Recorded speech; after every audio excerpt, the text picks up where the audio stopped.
স্বাধীনতা সত্যিকার অর্থে পূর্ণতা পেয়েছিল 10ই জানুয়ারি 1972 সালে। 16ই ডিসেম্বর আমরা বিজয় লাভ করলেও আমাদের স্বাধীনতা তখনও পূর্ণতা পায়নি। বীর বাঙালি অস্ত্র ধরো, বাংলাদেশ স্বাধীন করো, তোমার আমার ঠিকানা পদ্মা মেঘনা যমুনা, তুমি কে আমি কে বাঙালি বাঙালি।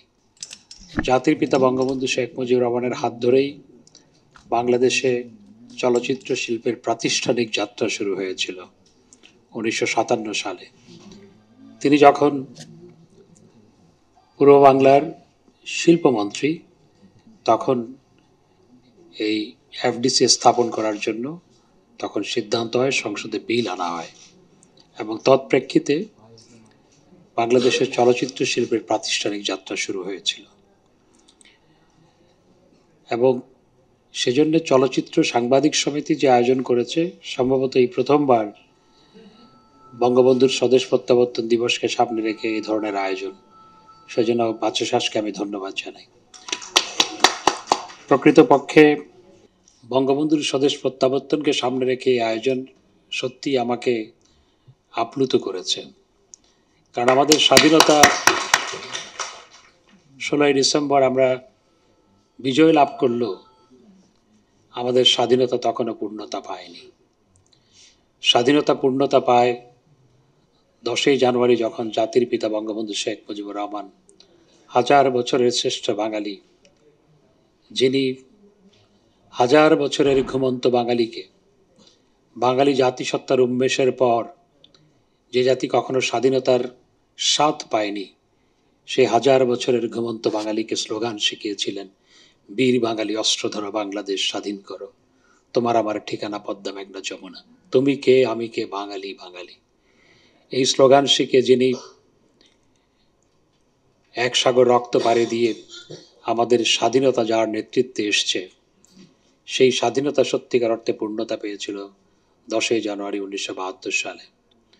বঙ্গবন্ধু 10ই জানুয়ারি ঢাকা বিমানবন্দরে নেমে তিনি কিন্তু প্রথমে এতদিন ধরে কারা অন্তরীণ ছিল বেগম মুজিব, তার সাথে অন্তরীণ ছিলেন আমাদের নেত্রী জননেত্রী শেখ হাসিনা, শেখ রেহানা, শেখ রাসেল। কামাল ভাই আগেই রণাঙ্গনে চলে গিয়েছিল এবং শেখ জামাল অন্তরীণ অবস্থা থেকে পালিয়ে যুদ্ধে গিয়েছিল। মানুষ কারাগার থেকে মুক্তি পেলে প্রথমে পরিবার পরিজনের কাছে ছুটে যায়, কারণ তারাও কারাবন্দী ছিল। বঙ্গবন্ধু কারাগার থেকে মুক্তি লাভ করে এসে পরিবার পরিজনের কাছে যায়নি, তিনি গেছেন জনতার কাছে। তিনি গেছেন সোহরাওয়ার্দী উদ্যানে, তৎকালীন রেসকোর্স ময়দান, সেখানে জনতার কাছে, জনতার সাথে দেখা করে, জনতার সামনে কথা বলে তারপর তিনি গেছেন পরিবার পরিজনের সাথে দেখা করতে। আপনারা বঙ্গবন্ধুর স্বদেশ প্রত্যাবর্তন দিবসের ভিডিও এখনো আছে, প্রদর্শিত হয়, সামাজিক যোগাযোগ মাধ্যমেও দেখা যায়। আপনারা নিশ্চয়ই দেখতে পেয়েছেন, এক কোনায় বঙ্গবন্ধুর বাবা শেখ লুৎফর রহমান এক কোনায় বসে আছে, আর ছেলে জনতার হাতে, বঙ্গবন্ধু মুজিব জনতার হাতে।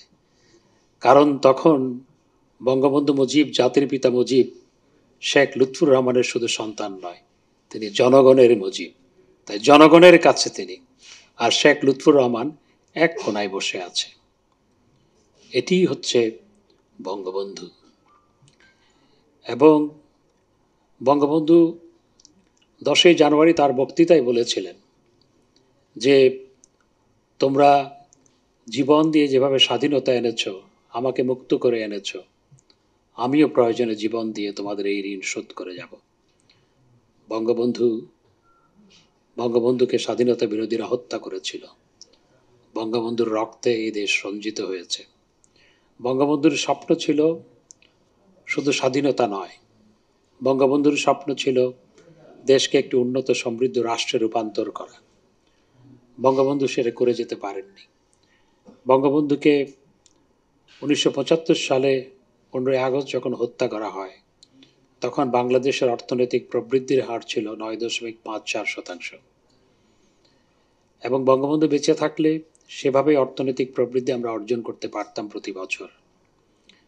বঙ্গবন্ধুকে যখন হত্যা করা হয়, তখন মালয়েশিয়া, সিঙ্গাপুর কিংবা দক্ষিণ কোরিয়া আমাদের চেয়ে পশ্চাৎপদ দেশ ছিল। সিঙ্গাপুর মাত্র মাথা উঁচু করে দাঁড়ানোর চেষ্টা করছে।